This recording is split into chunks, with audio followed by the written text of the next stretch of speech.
Seorang berdoa, ya Rab, ya Rab, mat'amu haram, makanannya haram, masrabu haram, minumannya haram, malbasu haram, pakaiannya haram, fa anna yustajabulah, gimana mau dijawab? Wa ghudiya bil haram, dibesarkan dari yang haram, tidak dijawab karena penuh dengan keharam. Innallaha thayyibun la yaqbalu illa thayyiba. Assalamualaikum warahmatullahi wabarakatuh.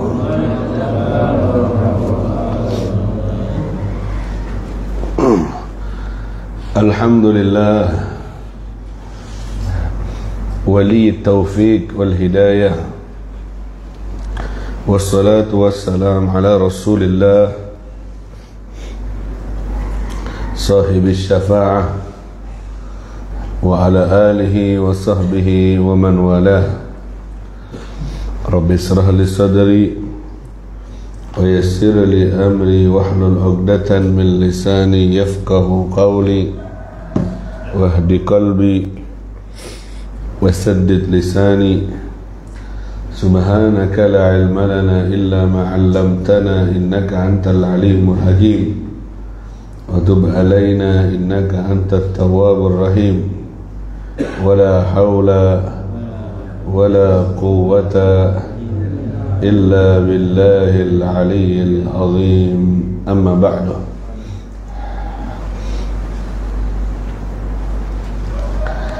Alhamdulillah yang telah menyibukkan kita dengan kebaikan sehingga kita tidak disibukkan dengan keburukan.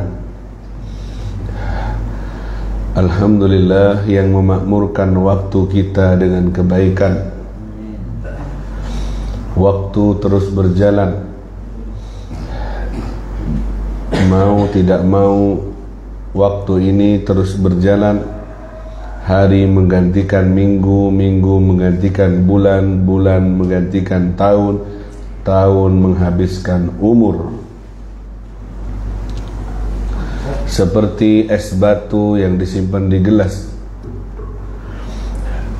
mau tidak mau es batu itu akan mencair.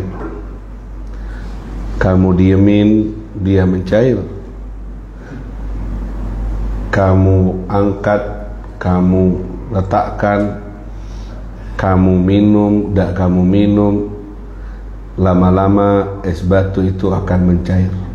Begitu juga umur manusia, mau dipakai, mau didiemin, mau tidur, mau beraktivitas, mau diapain, umur ini akan musnah, akan mencair, akan memakan masa.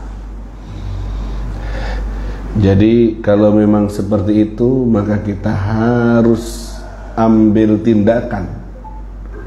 Jangan sampai mencair tanpa arti, musnah tanpa bekas. Harus kita isi dengan amal baik, harus kita paksa untuk beraktivitas, hadir di majelis, hadir dengan amal soleh kita. Kata Imam Syafi'i, kasaif, seperti pedang. Jika bukan kamu yang memotongnya, maka pedang itu yang akan memotong kamu. Jika bukan kita yang mengendalikan waktu ini, kita isi dengan hal yang baik, maka kita yang akan terpotong. Habis, belum berkarya, sudah mati duluan. Belum sempat nyimpan bekal, sudah mati duluan. Akhirnya akan merasakan kerugian dan penyesalan. InsyaAllah hadirnya kalian di majlis ilmu ini tidak akan disesali, justru akan dibanggakan dan akan jadi kenangan terindah dari kehidupan dunia kita. Amin ya rabbal, amin ya rabbal. Manusia jika tidak disibukkan dengan kebaikan, akan disibukkan dengan keburukan. Tapi kalau sudah sibuk dengan kebaikan, maka tidak bisa lagi disibukkan dengan yang lainnya. Sebelum keburukan itu datang menyibukkan kita, maka sibukkanlah diri kalian dengan kebaikan. Karena al-masghul la yushghal, orang yang sibuk tidak bisa disibukkan dengan hal yang lain lagi. Sama dengan telepon kalian, ketika sibuk ditelepon oleh orang lain, maka tak bisa nomor lain masuk untuk menelpon kalian. Ketika kamu sibuk mengangkat telepon satu orang, maka orang lain tidak bisa masuk, karena akan terdengar nomor yang Anda hubungi lagi sibuk. Karena kamu lagi sibuk dengan telepon yang pertama, sehingga tidak bisa yang kedua masuk. Begitu juga manusia kalau sudah sibuk dengan kebaikan, subuh, Rabu, sibuk dengan majelis taklim, maka keburukan tidak akan mengambil alih. HP diletakkan, tidak biasanya bangun tidur subuh sampai isyraq main HP, tidak mau sibuk lagi karena sudah sibuk sama ngaji. TV biasanya setelah subuhan dengan kopinya di depan layar TV-nya, lihat berita terkini, lihat perang terus tak remare. Sekarang ditinggal karena sudah ada kesibukan, yaitu ngaji. Sudah ada kesibukan zikir, ada kesibukan wirdul latif, ada kesibukan surat Yasin, ada kesibukan majelis taklim. Seandainya subuh seperti ini menghiasi tiap hari dari subuh kehidupan kita, maka tidak sempat keburukan masuk ke dalam rongga-rongga kehidupan kita. Ya. Setelah pulang dari majelis subuh ini, barulah daftar kesibukan yang lain, yang beragam ceritanya, ya. Dari ngobrol sampai sanrasan, bahkan sampai mande-eman. Makanya minta sama Allah, ya Allah, sibukkan aku denganmu dalam keafiatan. Aktivitasnya selalu dalam kebaikan, sehingga sampai mati dalam kebaikan. Amin ya rabbal alamin. Baik. Pelajaran kita di subuh kali ini, Allahumma shalli ala Muhammad, di tahun baru Islam, tahun berapa? 1447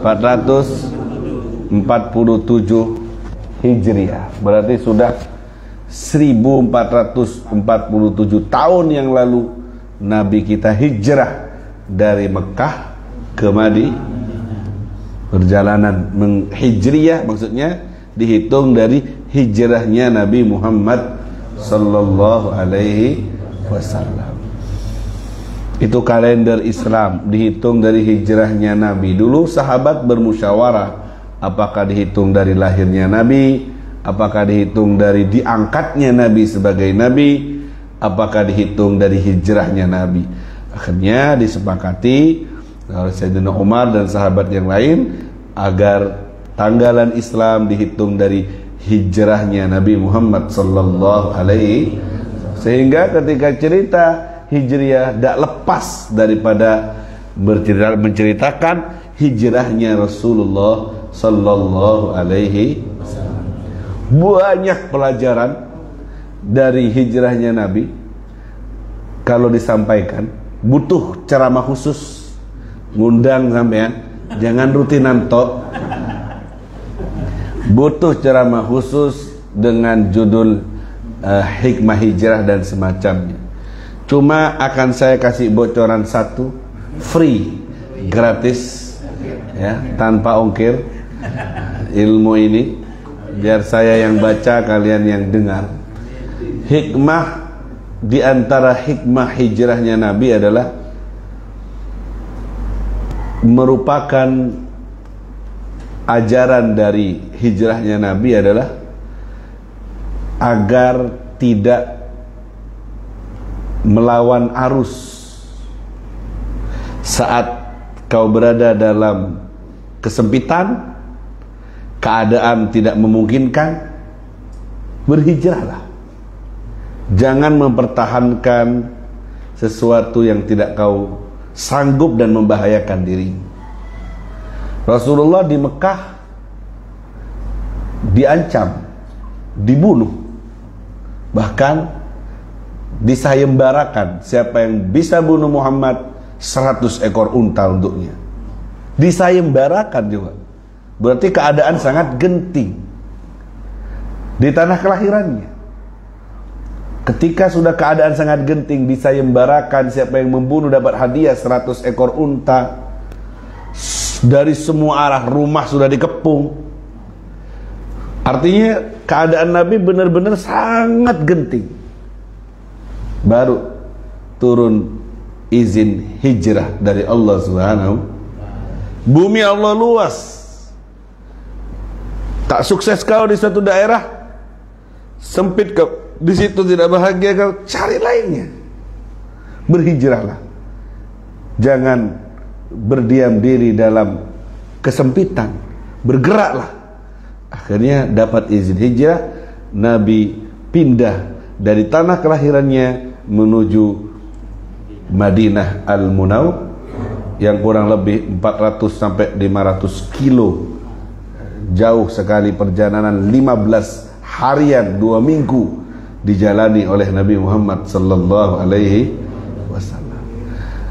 Juga gitu kita dalam menghadapi kehidupan.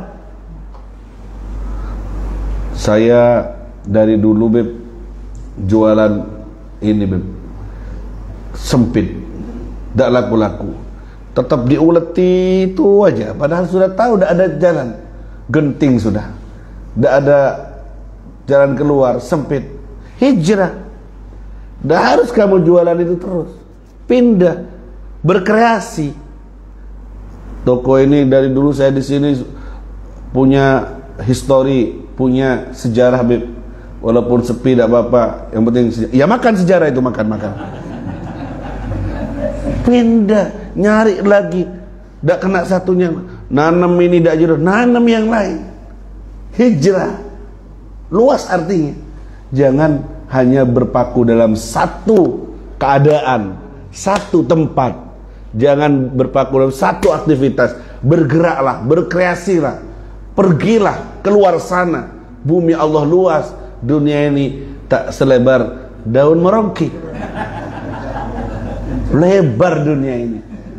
Allah sallallahu Muhammad. Faham? Tapi kalau kamu sudah menemukan jati dirimu di situ, saya enak Beb di sini. Kerjaan saya enak, rumah saya di sini, kampung saya di sini. Ya sudah, nikmati, berarti jodohmu di situ. Enak di situ. Paham tuh? Coba banyak vokal. Mulai nyaman, tenang, nikmati, jangan banyak tingkah. Oh, saya ingin menikmati alam. Banyak vokal nanti kamu akal vokal. Allah sallallahu Muhammad. Paham di sini? Paham di sini? Jadi bergerak, karena waktu itu terus bergerak. Kalau kamu diam di tempat, kamu ketinggalan. Tidak nunggu kamu waktu ini. Sore, dari pagi nih bergerak ke siang, bergerak ke ente bilang ke siang, jangan siang dulu ya, aku saat turu. Jangan berangkat dulu ya. Tidak bisa. Kamu mau tidur, kamu mau bergerak, kamu mau kemana, terus berjalan dari jam 6 ke jam 7, jam 7 ke jam 8, 8, 9, terus begitu kehidupan ini. Tidak nunggu kamu. Tidak nunggu kamu. Kamu mau sakit, mau sehat, terus melaku, jalan terus kehidupan ini. Kamu juga harus bergerak. Kalau kamu tidak bergerak, kamu terlambat. Mulai pian kok ngene, gak berubah-berubah. Tidak ada perubahan, tidak ada pergerakan, tidak berubah. Sudah tahun 2025 ini, bro. Kamu masih kayak orang tahun 2000 tok. Kemana aja bergerak, berkreasi. Teknologi aja bergerak, berkembang. Dulu kita sering buka Google, sekarang AI, apa namanya? AI. Bergerak lagi, bergerak semuanya ini. Nah, kalau kita tidak ikut bergerak, kita akan stroke. Kalau mau tak aku lihat stroke. Kalau mudah-mudahan kita bisa bergerak dalam kebaikan, dan mudah-mudahan kita menemukan hal yang cerah untuk kehidupan dunia dan akhirat kita. Amin ya rabbal, amin ya rabbal. Allahumma shalli ala Muhammad. Baik, itu dulu. Nanti hikmah hijrah lainnya di ceramah-ceramah selanjutnya. Kita lanjutkan kajian kitab Sulamut Taufik. ila mahabbatillah ala tahqiq. Di pertemuan yang lalu kita bahas tentang syarat keqabulan salat. Kita tahu bahwa syarat sahnya bisa ditimbang oleh timbangan syariat. Syarat dan rukunnya memenuhi syarat, maka bisa sah. Sedangkan keqabulan amal itu adalah murni rahasia dari Allah Subhanahu. Tapi di sini Al-Musannif Al-Habib Abdullah bin Husain bin Tahir memberikan bocoran gimana caranya supaya salat itu diterima oleh Allah Subhanahu wa taala. Di antaranya di pertemuan yang lalu kita sampaikan an yaqsida biha wajhallahi wahdah. Hendaknya di dalam beramal ibadah, salat dan semacamnya bertujuan semata-mata hanya Allah, untuk Allah Subhanahu. Kita bahas kemarin maksud dari wajh Allah, wajahnya Allah. Apa artinya wajah?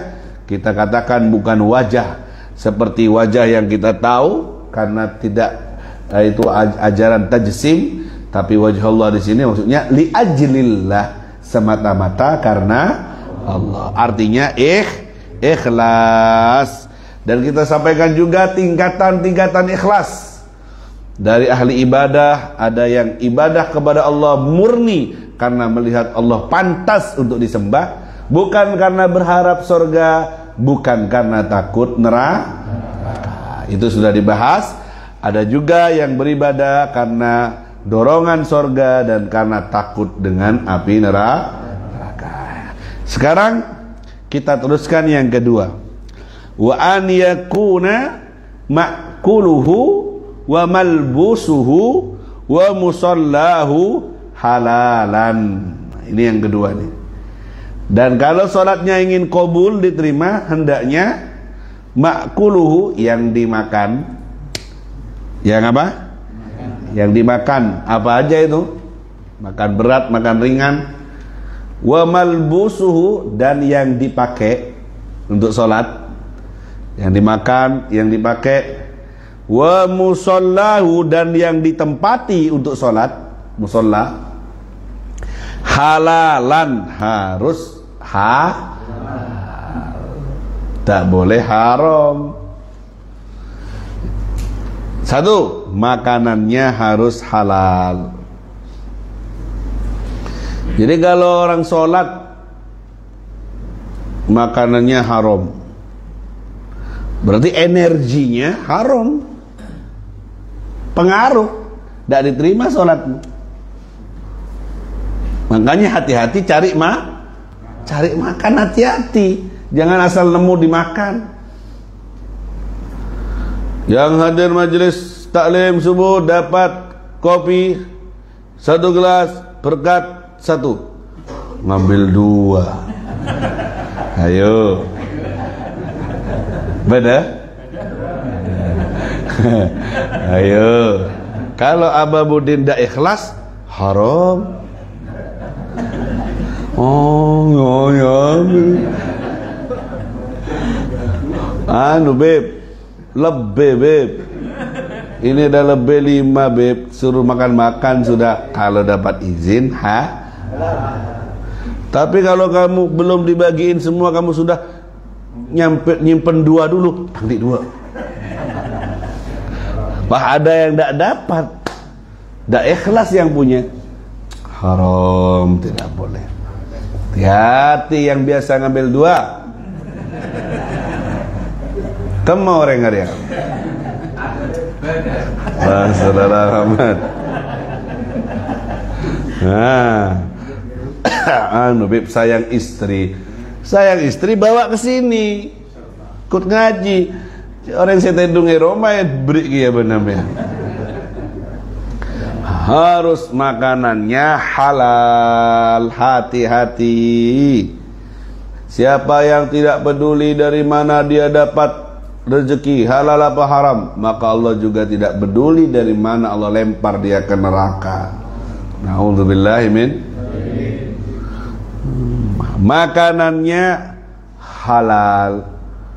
Repot kalau makanan sudah haram, jadi darah, jadi daging. Kalau baju haram bisa ditanggalkan. Tapi kalau makanan, minuman haram, ya apa? Bisa dibelah. Hasil dari beli togel haram. Beli dari togel, saya beli, Beb. Iya, beli. Judi haram. Jadi dagingmu, ya apa cara sucianmu? Ini diajak mikir sama ulama. Kalau baju yang haram, sepeda yang haram, bisa dilepas. Tapi kalau sudah masuk ke badan, ya apa pencuciannya? Dikemo.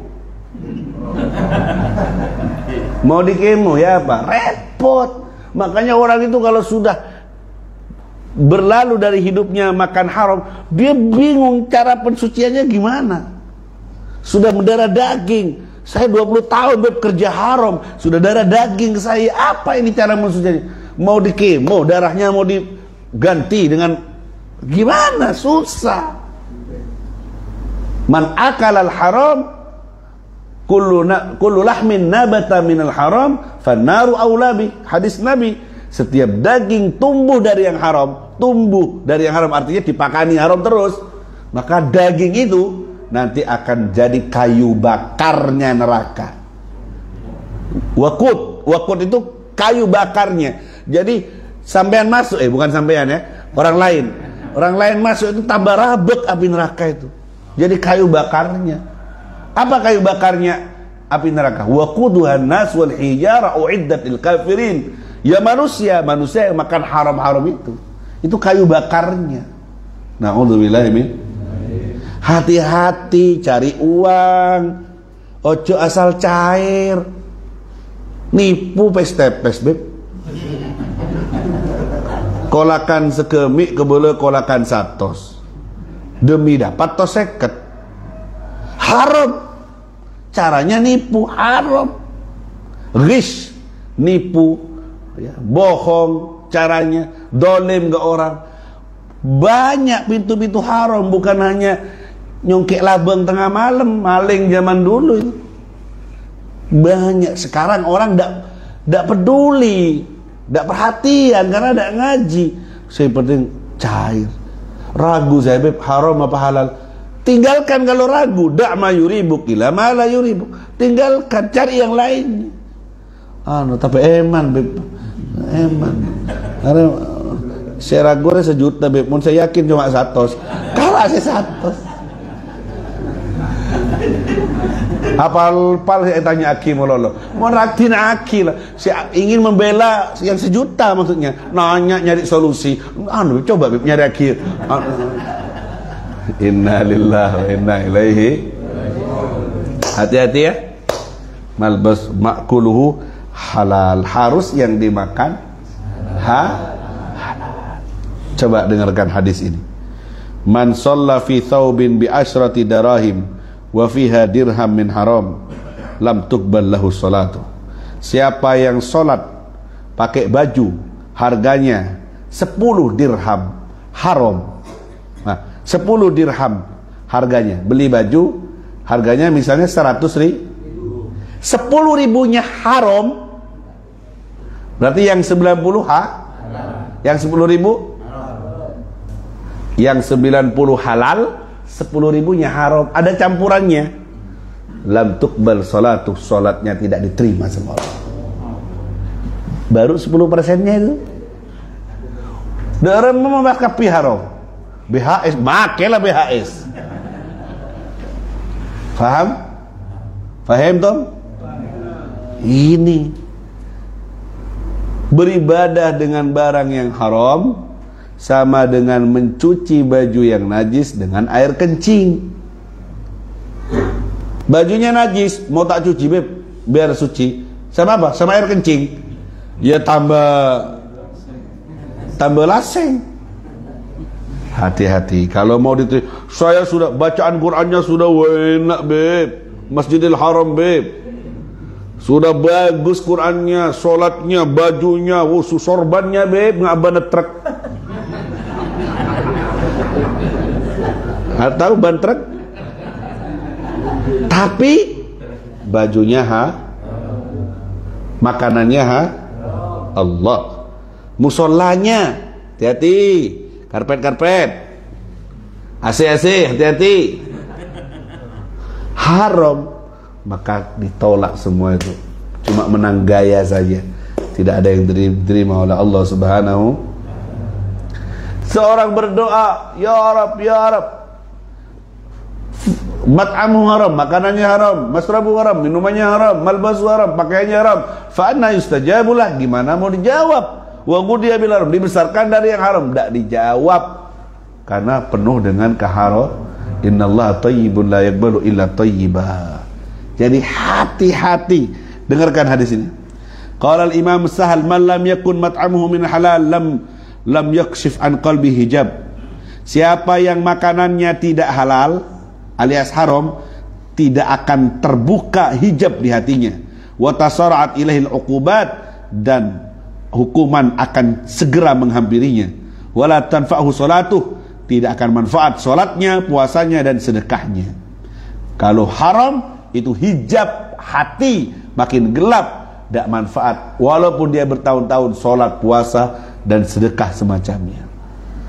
Hasil dari togel dibuat sedekah ke masjid, ya apa hukumnya? Hasil dari prostitusi, jualan online, disedekahkan untuk anak yatim, suruh. Orangnya meler beb, tapi mau bulan sorah sedekah ke anak yatim beb. Karena ada orang gitu. Wa ta'atun mimman haraman ya'kulu mithlul bina'i fawqa mawjin yuj'alu. Sama dengan bangun rumah di tengah laut. Jadi rumahnya tidak jadi, percuma. Percuma. Hasil dari jual narkoba, kaya, cek kegeton, api semua itu disedekahkan, lampak beb, masya Allah. Sampai juga tahu, sudah tahu itu hasil dari haram.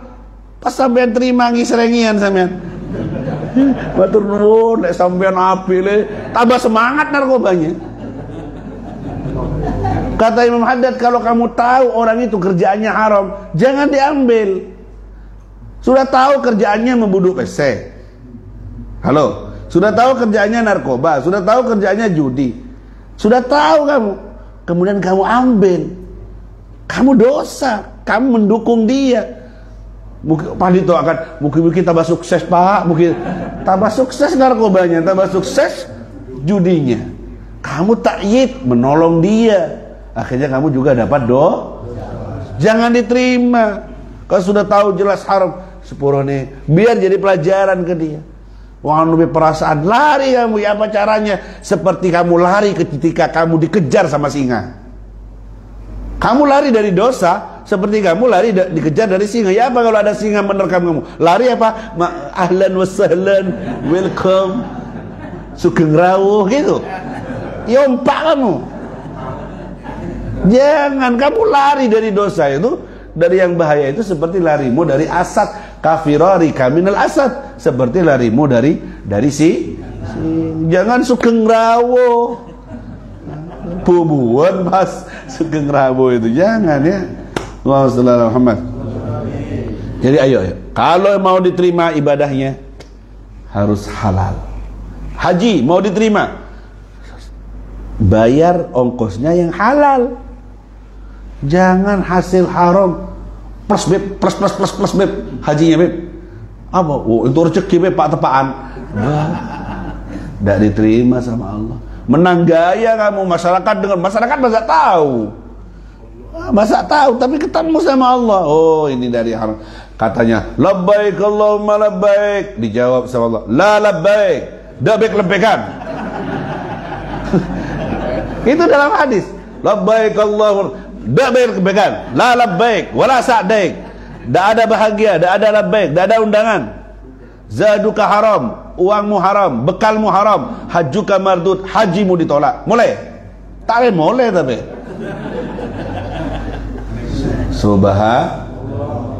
Bahaya ya. Jadi sabarlah, cari rezeki untuk anak istri yang halal. Ya, jangan mau ditukar. Harga mati. Haram harum tapi harum. Nah, ini kalau haram ini racun, tidak boleh. Istri juga nasihati suami, Mas, jok mulai gowo duit yang haram. Aku lebih bersabar dengan lapar daripada dengan panasnya api neraka. Lega entuk sing halal Mas, mulai Mas, tak terima dengan tangan dua dan kaki dua. Istri suami pulang tenang. Tapi kalau sudah dipaksa lega ono duwe ejok mulai Mas, tak tutupi lawang sampai. Kalau sudah kayak gitu akhirnya kerap suaminya ini. Akhirnya bawa semua pokoknya duwe itu. Sampai suami itu takut yang mau pulang. Muter-muter dulu. Gak boleh balik. Oh. Ini yang ketawa ini pengalaman ini kayaknya. Yang mau pulang itu tidak berani. Innalillah. Berarti itu istrinya istri toleha itu. Sampai saya sampai kok tidak mulai mau. Anu beb. Wedi nang bojone karena belum dapat uang. Dia sudah seharian hujan-hujan kerja, sepi beb, gak ono. Lek mulai aku ditutupi lawang beb. Ya apa? Gak boleh. Sampai di jalan-jalan, sampai sekali dapat langsung pulang, seneng. Jangan, kasihan suami yang kayak gitu, kasihan. Kalau sudah suami kerja dapatnya berapa diterima, tidak dapat yang istri pinter-pinter nyelengi, tidak apa-apa cincinnya jual dulu Mas. Kau boleh kak entuk rezeki dolen iki sesuk. Kak entuk meneh dolen meneh sitok Mas. Kak entuk meneh cincin wis gak ono Mas. Terus gerigike dolen. Allahumma Muhammad. Ini kenapa saya harus panjang lebar di sini? Karena ini bahaya ya ikhwan ya. Man akalal halal lana qalbuhu wa raqqa wa nara. Siapa yang makan halal lembut hatinya, lembut dan bercahaya. Wa qalla naumuhu, sedikit tidurnya. Walam yuhjab an hadratillah, tidak dihijabi dari hadratillah. Wa man akala ghairal halal, siapa yang makan haram, qasa qalbu, keras hatinya. Wa ghaladha wa adlam, keras kemudian gelap hatinya. Wa hujiba an hadratillah, kemudian dihijabi daripada hadratillah, terhijabi dia. Wa kathura naumuh, dan akan banyak tidurnya. Malas untuk ibadah. Man akalal halal ata'at jawarihu sya'am aba, siapa yang makan halal akan taat badannya mau tidak mau. Badan ini gampang dibuat taat. Man akalal haram, siapa yang makan haram asad jawarihu, maka badannya akan bermaksiat. Mau tidak mau dia akan malas ibadah, karena makanan haram akan keluar energi yang haram, makanan yang halal akan keluar energi yang halal. Itu otomatis sudah. Kul, makanlah, famithlahu ta'mal, seperti itu yang akan kau lakukan. Perbuatanmu seperti apa yang kau makan. Jika kau makan halal, maka perbuatanmu juga akan halal, ibadah semuanya. Tapi jika kau makan subhat, haram, perbuatanmu juga akan ke haram dan yang subhat. Sehingga kata ulama, makanlah, seperti itu kau akan berbuat. Seperti apa yang kita Oh David, saya makan 4 sehat 5 sempurna. Bukan itunya. Bergizi, vitamin ini, vitamin itu. Dapatnya dari mana? Halalan toyiban. Bukan toyiban halalan. Halal dulu. Walaupun nasi jagung, ikan gereng, merongki, tapi halal. Keset kamu ke masjidnya. Walaupun sate rawa ayam, ngomong tapak lapar kena. Apalagi sate, gulai sudah full, masya Allah, daging korban ibadah ya.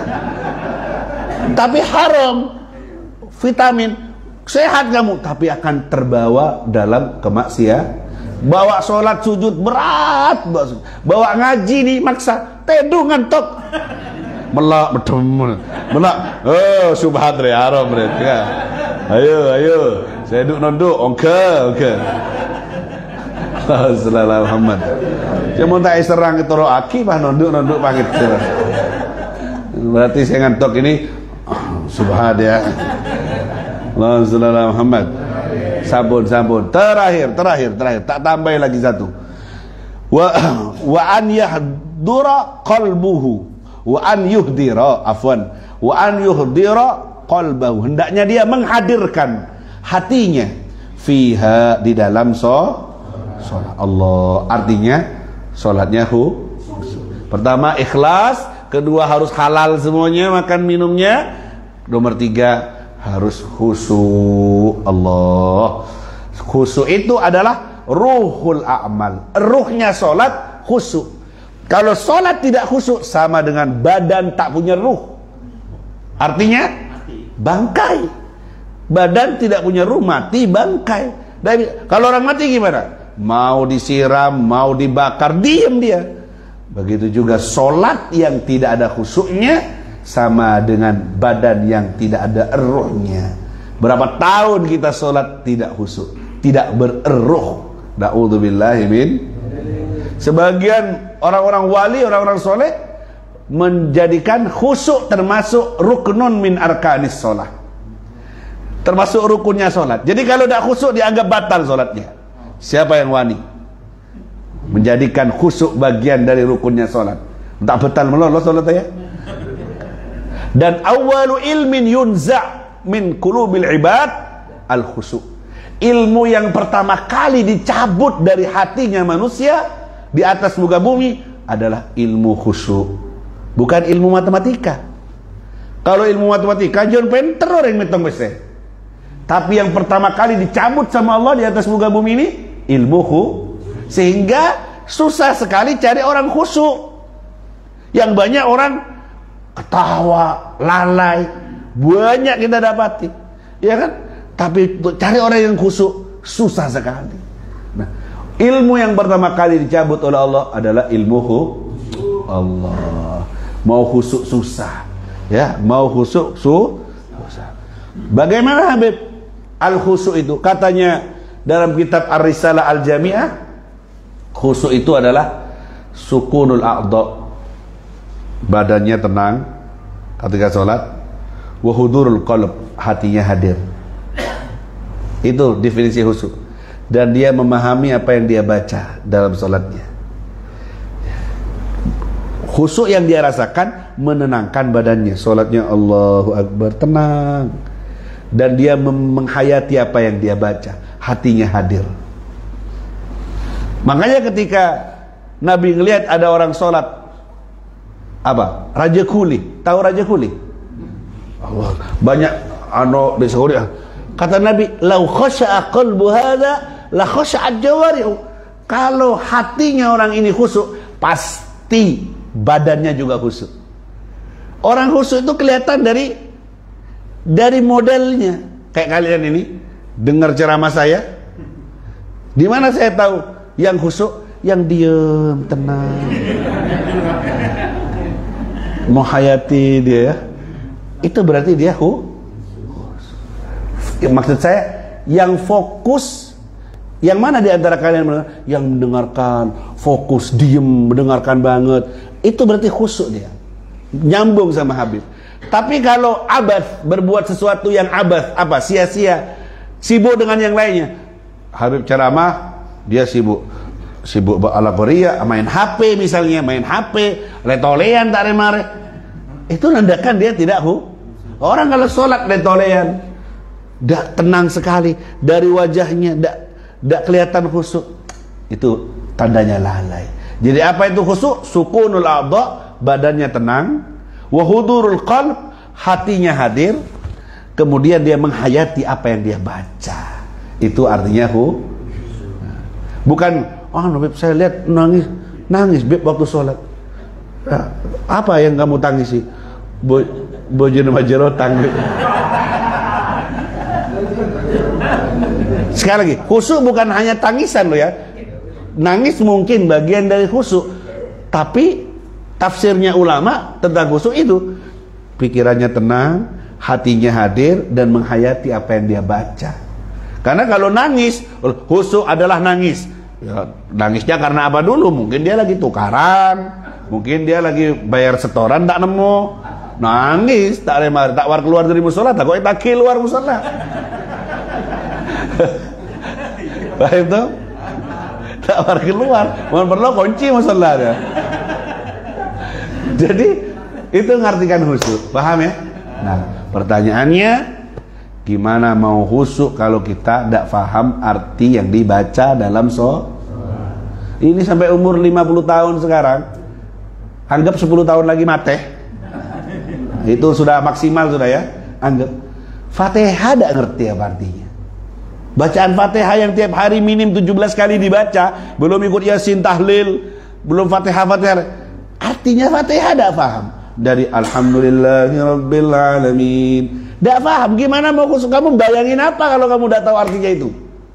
Iyyaka na'budu wa iyyaka nasta'in. Kamu kemana aja kau tidak paham? Itu 17 kali minimal dibaca dalam 17 rakaat. Tapi kamu tidak paham artinya. You understand, kamu paham. How are you, kamu hafal. KPC arkena berapa Arya, kamu cek pahamnya. Sama Fatihah yang kamu baca, kamu sudah 50 tahun hidup di dunia, kamu tidak paham bahasa dialogmu dengan Allah. Tretan. Kemana aja kamu? Dibuat apa umurmu? Awalam nu'ammirkum ma yatadzakkar fihi man tadzakkar wa ja'akumun nadhir. Bukankah sudah aku kasih kamu umur 40? Bukankah sudah aku kasih kamu umur 50? Dan sudah datang peringatan kepada kamu. Kok juga belum paham? Selama ini kamu berdialog dengan saya tidak nyambung, kata Allah. Fatihah aja tidak paham, belum tasyahud, belum subhana rabbil a'la, belum rabbighfirli. Kemana aja kau tidak paham dengan bahasa dialogmu dalam ibadah salat menghadap Allah? Kan sudah ada. Saya tidak ngerti bahasa Arab, ada terjemahannya, pelajari. Jangan sibuk mempelajari ilmu dunia tok, semua akan ditinggal. Salatmu benahi, akan benah juga hidupmu. Ruwet beb, ruwet bang, ruwet. Ruwet beb. Kamu ruwet hidupmu. Mulai dengan perbaiki solatmu tepat waktu, khusyuk. Buat cahaya keluar dari solatmu. Buat solat inna sholata tanha 'anil fahsya'i wal munkar. Solat mencegah dari kemungkaran. Dengan solat yang khusyuk, akhirnya jadi benteng. Mau maksiat malu, dari kekhusyuan sudah kelihatan. Jadi benteng untukmu. Jadi benteng dari musibah, jadi benteng dari semuanya. Selama ini solat tidak jadi benteng karena tidak tepat melakukannya. Kamu tidak faham dengan apa yang kamu baca. Kalau kamu ngobrol, yang satu bahasa Inggris, satunya bahasa Madura, tak nyambung, derma. 20 tahun kayak gitu. Sisitung ke barat, sisitung ke timur. Tak temu salepan. Selama ini kita kayak gitu, dialog sama Allah, tak paham. Asolat. Hanya gugur kewajiban. Asah secara rukunnya pas, tapi diterima apa enggak? Enggak khusyuk. Ya apa syaratnya tadi, berapa tadi sudah? 1 2 harus ha, 3 harus hu.